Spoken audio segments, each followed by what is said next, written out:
사랑이 많으신 하나님, 주님께 예배드리게 하시니 감사드립니다. 먼저 어제의 날을 자복하며 회개의 기도를 드립니다. 저희들의 행실을 먼저 돌아봅니다. 주님의 십자가 이만을 붙잡고 살아야 하는 저희가 행했던 몇 가지 선한 행실을 의지하며 교만했음을 고백합니다. 저희는 주님의 은혜로 성도가 되었음에도 저희가 내어놓는 몇 가지 행실로 저희가 참된 성도임을 증명하려고 했음을 고백하오니 용서하여 주시옵소서. 말씀을 전하고 듣는 이 시간 성령 하나님 주관하여 주셔서 바른 말을 전하게 하시고 들을 수 있도록 인도하여 주시옵소서. 예수 그리스도의 이름으로 기도하오며 하늘에 계신 아버지, 오늘 제가 주님의 임재 안에서 살고 주님을 더욱더 기쁘시게 하기를 기도합니다. 주 예수님, 오늘 제가 저의 십자가를 지고 주님을 따르기를 기도합니다. 성령님, 오늘 성령님이 저를 충만하게 채워주시고 성령의 열매, 사랑과 희락과 화평과 오래 참음과 자비와 양성과 충성과 온유와 절제가 제 삶 속에서 익어갈 수 있도록 해 주시기를 기도합니다. 아멘. 말씀을 나누겠습니다. 오늘 저희에게 주신 하나님의 말씀은 마가복음 6장 30절에서 44절까지입니다. 저와 여러분이 한 절씩 교독하도록 하겠습니다. 사도들이 예수께 모여 자기들이 행한 것과 가르친 것을 낱낱이 고하니 이르시되 너희는 따로 한적한 곳에 가서 잠깐 쉬어라 하시니 이는 오고 가는 사람이 많아 음식 먹을 겨를도 없음이라. 이에 배를 타고 따로 한적한 곳에 갈새 그들이 가는 것을 보고 많은 사람이 그들인 줄 안지라. 모든 고을로부터 도보로 그곳에 달려와 그들보다 먼저 갔더라. 예수께서 나오사 큰 무리를 보시고 그 목자 없는 양 같음으로 인하여 불쌍히 여기사 이에 여러 가지로 가르치시더라. 때가 저물어 가매 제자들이 예수께 나와 여짜오되 이곳은 빈들이요 날도 저물어 가니 무리를 보내어 두루 촌과 마을로 가서 무엇을 사 먹게 하옵소서. 대답하여 이르시되 너희가 먹을 것을 주라 하시니 여짜오되 우리가 가서 200데나리온의 떡을 사다 먹이리이까. 이르시되 너희에게 떡 몇 개나 있는지 가서 보라 하시니 알아보고 이르되 떡 5개와 물고기 2마리가 있더이다 하거늘. 제자들에게 명하사 그 모든 사람으로 떼를 지어 푸른 잔디 위에 앉게 하시니 때로 100명씩 또는 50명씩 앉은지라. 예수께서 떡 5개와 물고기 2마리를 가지사 하늘을 우러러 축사하시고 떡을 떼어 제자들에게 주어 모든에게 나누어 주게 하시고 또 물고기 2마리도 모든 사람에게 나누시매 다 배불리 먹고 남은 떡 조각과 물고기를 12바구니에 차게 거두었으며 함께 읽겠습니다. 떡을 먹은 남자는 5,000명이었더라. 아멘. 예수님께서 제자들을 둘씩 짝지어 보내시며 더러운 귀신을 제어하는 권능을 주셨습니다. 그리고 제자들은 나가서 회개하라 전파하며 천국 복음을 전했습니다. 많은 귀신도 쫓아내었고 많은 병자도 고쳐주었을 것입니다. 그리고 돌아와 예수님께 자기들이 행한 것과 가르친 것을 보고하는 것입니다. 오늘 본문은 보냄을 받았던 제자들이 돌아온 후 예수님을 따라온 큰 무리에게 오병이어의 기적을 베푸시는 장면입니다. 오늘 본문은 두 문맥으로 나누어 묵상하겠습니다. 첫 번째 문맥은 30절부터 34절입니다. 예수님께서는 사역을 마치고 돌아온 제자들을 한적한 곳에 가서 쉬게 하셨고 그들을 따라온 무리를 불쌍히 여기셨습니다. 두 번째 문맥은 35절부터 44절입니다. 예수님께서는 떡 5개와 물고기 2마리로 5,000명의 사람들을 먹이셨습니다. 첫 번째 문맥입니다. 먼저 30절입니다. 사도들이 예수께 모여 자기들이 행한 것과 가르친 것을 낱낱이 고하니. 마가복음의 저자는 오늘 본문에서 제자들을 사도라고 부릅니다. 사도는 특별한 사명을 받고 보냄을 받은 사신들을 말합니다. 하나님 나라의 복음을 전하는 사명을 받고 보냄을 받은 사람들이라는 뜻이 될 것입니다. 그러므로 제자들의 보냄을 받은 목적이 사도라는 말에 분명하게 들어있는 것입니다. 바로 천국 복음을 전하는 것입니다. 예수님이 메시아임을 증언하는 증인으로 서는 것입니다. 제자들은 예수님이 주신 권능으로 천국 복음을 전하는 사역을 하고 돌아왔습니다. 그리고 예수님 앞에 모여서 자기들이 행한 것과 가르친 것을 상세하게 보고하는 것입니다. 저는 제가 그 자리에 함께 있다고 한번 상상해 보았습니다. 예수님께 보고를 하는 제자들은 매우 흥분했을 것 같습니다. 제자들이 권능을 행했던 그 순간은 사실 회개하라 천국이 가까웠느니라, 즉 이 세상의 끝을 선포하는 시간이었습니다. 그럼에도 불구하고 제자들은 자신들이 겪은 일로 인해서 흥분했을 것 같습니다. 자신들이 귀신은 떠나갈지어다 선포를 하자 정말로 귀신이 달아났을 것입니다. 일어나 걸어라 하니 누워있던 병자가 자리를 툴툴 털고 일어났을 것입니다. 제자들은 그러한 놀라운 경험을 앞다투어 말했을 것 같습니다. 상상만 해도 신나는 순간이지 않겠습니까?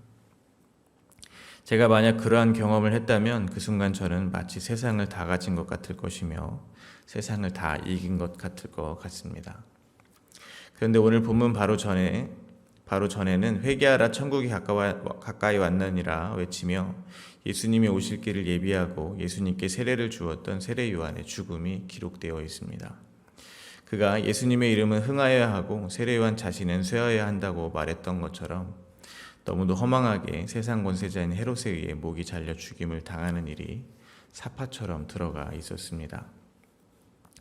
마치 마가복음의 저자는 예수님께 보냄을 받아 회개하라 천국이 가까이 왔느니라 라고 세상에 전한 제자의 원형과 같이 세례 요한의 마지막을 그려줌으로써 보냄을 받은 제자들의 이 세상에서의 앞으로의 삶이 어떻게 펼쳐질지 보여주는 듯 했습니다. 그렇다면 제자들의 모습을 보시는 예수님의 마음이 한편으로는 대견하기도 했겠지만 한편으로는 아직 아무것도 모르고 좋아하고 있는 제자들을 보시며 예수님의 마음이 짠했을 것 같다는 생각이 들었습니다. 지금은 예수님께서 주신 권능으로 능력을 발휘하여 귀신도 내어 쫓고 병자도 고치고 진리를 가르치기도 했지만 제자들은 앞으로 갈 바를 알지 못하고 이끌려가며 자기가 부인되며 십자가를 지는 삶을 살게 될 것이기 때문입니다. 그러한 사실을 아직은 상상도 하지 못하고 어쩌면 신이 나 있는 제자들을 긍휼한 마음으로 바라보셨을 것 같다는 생각을 하게 되었습니다. 그리고 동일한 그 눈빛으로 여전히 저희를 바라보고 계실 것이라는 생각을 하게 되었습니다. 왜냐하면 저희도 신앙생활을 하면 막연하게 모든 것이 행복해질 것이라고 생각하는 경우가 많다고 생각하기 때문입니다. 그래서 삶이 뜻대로 펼쳐지지 않으면 많은 경우 당황하여 어쩔 줄 몰라 하는 경우를 많이 보게 되는 것 같습니다. 그러나 사실은 신앙생활 동안에도 저희는 저희 안에 감춰두었던 모든 죄가 폭로될 것이고 마치 머리가 잘린 듯 저희의 삶은 주권을 빼앗기고 저희가 원하는 삶이 아니라 주님이 저희의 머리가 되셔서 주님이 원하시는 방향으로 이끌고 가시는 대로 이끌려가는 삶을 살게 될 것이기 때문입니다. 날마다 자기가 부인되고 십자가 지는 삶을 살게 될 것임을 기억하시기를 바랍니다. 예수님은 음식을 먹을 겨를도 없었던 제자들에게 다음과 같이 말씀하십니다. 31절입니다. 이르시되 너희는 따로 한적한 곳에 가서 잠깐 쉬어라 하시니 이는 오고 가는 사람이 많아 음식 먹을 겨를도 없음이라. 예수님은 제자들에게 쉬라고 말씀을 하십니다. 제자들이 병도 고치고 귀신도 쫓아내니 사람들이 몰렸던 것 같습니다. 그래서 음식을 먹을 겨를도 없이 지친 제자들을 한적한 곳으로 가라고 하시는 것입니다. 여기서 한 가지 묵상하게 되는 것은 참 목자이신 예수님의 모습은 쉼을 주시는 분이라는 것입니다. 안식을 주시는 분이라는 것입니다. 시편 23편 1절과 2절입니다. 여호와는 나의 목자시니 내게 부족함이 없으리로다. 그가 나를 푸른 풀밭에 누이시며 쉴만한 물가로 인도하시는도다. 제자들은 분명 수고를 했습니다. 그러나 예수님이 권능을 주시지 않으셨다면 그들은 아무 일도 해내지 못했을 것입니다. 권능을 주셨다는 것은 예수님이 자기 안에 어떤 능력을 뚝 떼어서 그들에게 나누어 주셨다는 좁은 의미의 말은 아닐 것입니다. 그 말은 곧 제자들이 가는 곳마다 예수님께서 함께 계셨다는 말이 될 것입니다. 그러니까 주님은 주님이 다 하셔놓고는 자기 스스로가 뭔가 한 줄 아는 제자들을 칭찬하시고 안식까지 주시는 것이라고 보아도 무리가 아닐 것이라고 생각합니다. 이는 마치 어린아이를 키우는 아버지의 모습과도 흡사합니다. 아이를 키워보신 분들은 아시겠지만 아이에게 어떠한 기술을 처음에 가르쳐주는 순간이 있습니다. 그것이 아이에게 꼭 필요한 기술이지만 처음 혼자 하기에는 위험한 일들이 있습니다. 예를 들면 걸음마가 그렇습니다. 걸음마, 특히 집 밖에서 걸음마를 가르칠 때 아버지는 아이의 두 손을 잡고 두 발은 아버지 발 위에 포개어 놓습니다. 그리고 한 발 한 발 아버지가 걸어가며 아이의 걷기 연습을 합니다. 아버지가 다 걸어놓고 아버지는 아이에게 무한한 칭찬과 사랑을 쏟아준다는 것입니다. 그리고 아이에게 고생했다 말하게 하고 쉬게 해줍니다. 그리고 먹을 것도 줍니다. 아버지는 아이를 보며 기뻐하고 아이는 새로운 경험을 한 자신을 뿌듯해하는 것입니다. 그러나 아버지는 알고 있습니다. 이 아이가 스스로 걸어가며 살아가게 될 그 세상이 얼마나 위험천만한 곳인지 알고 있다는 것입니다. 이와 같이 하나님 아버지께서는 저희를 그렇게 훈련시키시고 가르치시고 계시고 있다고 생각합니다. 저희도 때로는 멋진 사역을 해낼 때가 있습니다. 누가 교만하다고 손가락질만 하지 않는다면 마구 자랑을 하고 싶을 때가 있다는 것입니다. 그러나 주님이 실은 저희가 그 일을 해낼 수 있도록 모든 힘을 주셨음에도 오히려 저희를 기쁨으로 대견하게 바라보고 계시는 것이라는 것을 알아야 된다는 것입니다. 그런데 안타까운 것은 이때 사실은 저희는 저희의 힘으로 한 것이 아님을 자각하지 못할 때가 많이 있다는 것입니다. 아버지가 저희 손과 발을 붙잡고 하신 일임을 까맣게 잊어버린 경우가 많이 있다는 것입니다. 그래서 그 사역을 하고 그 사역을 하게 하신 아버지를 더 사랑하는 것으로 결론이 나는 것이 아니라 그 사역을 더 멋지게 하고 싶은 열망에 사로잡히게 된다는 것입니다. 쉽게 말해서 만족을 못한다는 것입니다. 계속 뭔가 부족함을 느낀다는 것입니다. 하나님 아버지 자체가 목적이 아니라 쓰임받는 자기 자신이 목적이 되어버린 것입니다. 끊임없이 자기를 채찍질한다는 것입니다. 그때 저희에게 필요한 것이 모든 것을 멈추고 한적한 곳으로 가는 것입니다. 주님은 그때 한껏 고무되어 있는 저희를 멈추게 하시고 한적한 곳으로 보내시는 것입니다. 여기에 쓰인 한적한 곳은 외롭고 적막한 광야를 뜻하는 단어입니다. 이를 통해 생각해 볼 수 있는 것은 분주한 사역의 현장을 떠나 외롭고 적막한 광야에서 비로소 쉼을 누릴 수 있다는 것입니다. 광야 하면 가장 먼저 떠오르는 것은 아무래도 출애굽을 한 이스라엘 백성들일 것입니다. 광야는 척박한 곳이긴 하지만 애굽에서의 생활과 비교를 하면 그곳은 분명 쉼이 있던 곳이 맞습니다. 애굽에서 그들은 노예로 살았습니다. 노예는 살기 위해서 좀 더 원색적으로는 먹기 위해서 끊임없이 일을 해야 하는 곳이었다는 것입니다. 그러나 광야는 주님이 먹이시는 곳이었습니다. 하늘에서 만나를 내리시고 반석에서 물이 솟아나게 하셨습니다. 구름 기둥과 불 기둥으로 인도하시고 보호하셨습니다. 그렇게 저희가 아무것도 할 수 없는 광야에서 주님께 모든 것을 맡기고 주님의 인도함을 받을 때 비로소 안식할 수 있는 것임을 잊지 마시기를 바랍니다. 그러므로 어떠한 면에서는 저희의 자아가 부인당하는 이 모든 삶의 과정은 저희를 영원한 안식으로 인도하고 계시는 주님의 손길이라는 생각도 할 수 있는 것 같습니다. 그렇게 제자들은 목자가 있었지만 그들을 따라온 많은 무리는 목자가 없는 양 같았습니다. 33절과 34절입니다. 그들이 가는 것을 보고 많은 사람이 그들인 줄 안지라 모든 고을로부터 도보로 그곳에 달려와 그들보다 먼저 갔더라. 예수께서 나오사 큰 무리를 보시고 그 목자 없는 양 같음으로 인하여 불쌍히 여기사 이에 여러 가지로 가르치시더라. 무리들은 도보로 이동하여 배로 이동하는 예수님과 제자들보다 더 먼저 예수님과 제자들이 가려는 곳에 도착해 있었습니다. 예수님께서는 목자 없는 양 같은 그들을 불쌍히 여겨 주셨습니다. 그러나 그들에게 실제로 지도자가 없던 것은 아니었습니다. 그들에게는 이미 대제사장과 서기관들, 율법을 가르치는 교사와 같은 종교적 지도자들이 있었습니다. 정치적으로는 헤롯 왕이 있었습니다. 그러나 그들의 지도자들은 그들의 갈증을 해결해 주지 못했던 것입니다. 그러니 종교적으로는 하나님 나라를 선포하고 정치적으로는 그들의 육신의 문제를 해결해 주는 예수님과 제자들을 쫓아왔던 것입니다. 그러니까 그들은 목자가 있는 줄 알고 살았겠지만 사실은 목자가 없었던 것이라는 것입니다. 이 말을 뒤집어 생각해 보면 그들이 목자로 알고 따랐던 종교적인 열심, 율법 지킴 등은 완전히 길을 잘못 가는 것이었고 회개하고 돌이켜야 하는 것이었다는 말이 될 것입니다. 그래서 예수님께서는 그들을 불쌍히 여기시고 여러 가지로 가르치심으로 예수님께서 바로 그들의 참 목자이심을 나타내고 계시는 것입니다. 따라서 저희는 회개하고 저희의 종교적 열심, 율법 지킴 등을 통해 자기를 증명하는 삶에서 돌이켜 참 목자이신 예수 그리스도를 따라야 할 것입니다. 쉽게 말해 종교적 열심, 율법 지킴으로는 세례 요한이 전하고 제자들이 전했던 하나님 나라에 갈 수 없다는 것을 깨달아야 한다는 것입니다. 하나님 나라에 가려면 회개하고 오직 생명의 길이신 예수 그리스도를 믿어야 가능하다는 것을, 예수 그리스도만이 저희를 하나님께 인도할 수 있는 참 목자이심을 절대로 잊으시면 안 된다는 것입니다. 두 번째 문맥입니다.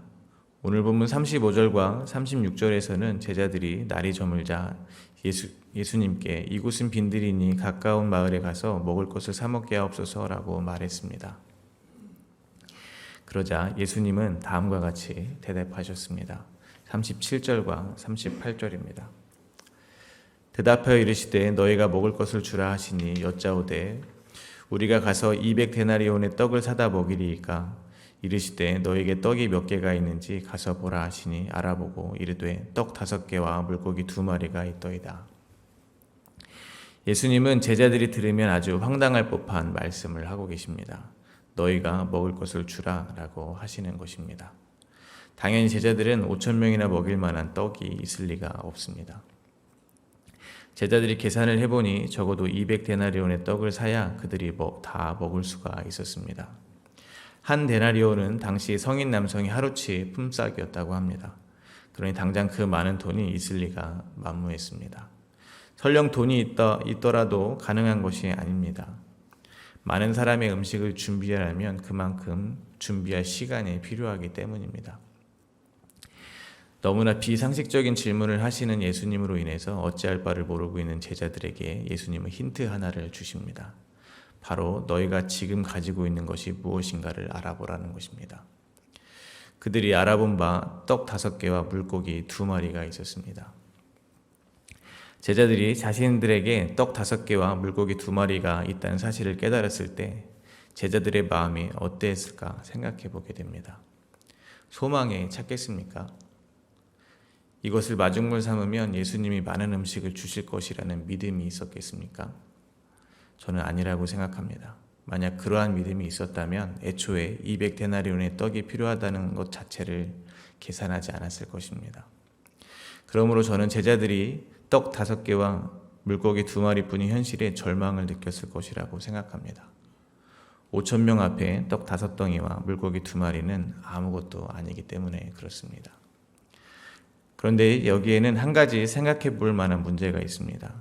예수님이 이 비상식적인 질문을 하셨을 때는 이 상황을 제자들보다 더 계산하지 못해서가 아닐 것이라는 것입니다.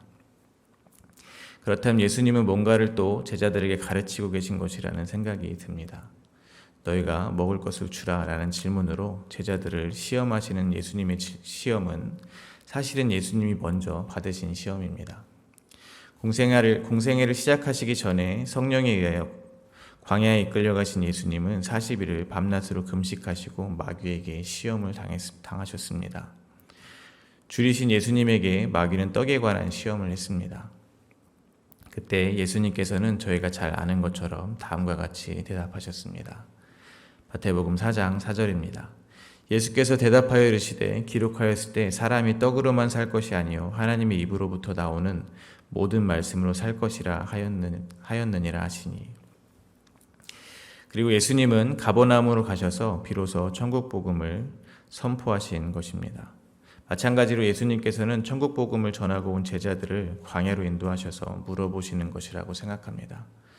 너희들 귀신도 쫓고 병자도 고치고 회개하라 천국이 가까웠느니라 잘 선포했는데 그럼 이제 너희들에게 떡은 무엇인가?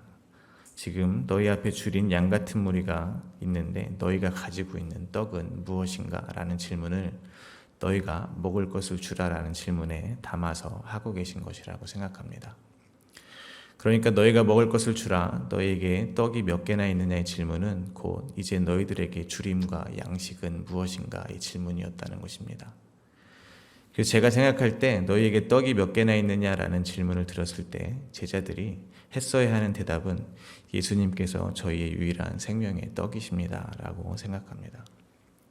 그런데 천국을 선포한 제자들, 귀신도 쫓고 병도 고치고 병도 고친 제자들의 답은 여전히 자기가 가지고 있는 육신을 만족시킬 떡만을 찾고 있었다는 것입니다. 즉 여전히 제자들은 세상적인 관점에서 벗어나지를 못한 것입니다.